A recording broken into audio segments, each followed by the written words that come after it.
ఇక సీఎం రేవంత్ రెడ్డి ఆదేశాల మేరకు మాజీ డీఎస్పీ నళినిని కలిశారు యాదాద్రి భువనగిరి జిల్లా కలెక్టర్ హనుమంతరావు.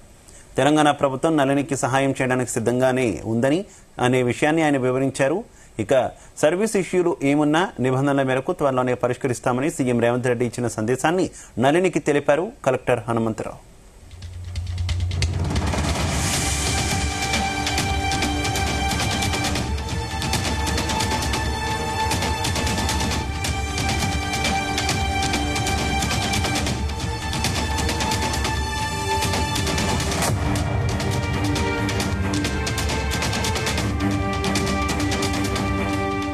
ఇక నళినిని కలెక్టర్ కలవడానికి ముందు ఆమె ఒక ప్రకటన విడుదల చేశారు. తనకు సీఎం రేవంత్ రెడ్డి ఆశ కల్పించారు. తన 16 పేజీల లేఖను చెత్తబొట్టలో వేశారని ఆరోపించారు.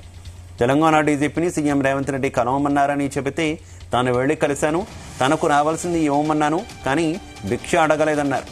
2011లో ప్రజల గురించి ఆలోచించి జై తెలంగాణ అని ఉద్యోగానికి రాజీనామా చేశాను. ఆ తర్వాత తనను సస్పెండ్ చేశారు. తనకు రావాల్సింది ఇవ్వడానికి ఇన్నేళ్లుగా ఎదురు చూడాల్సి వచ్చింది అని ఆవేదన వ్యక్తం చేశారు నళిని.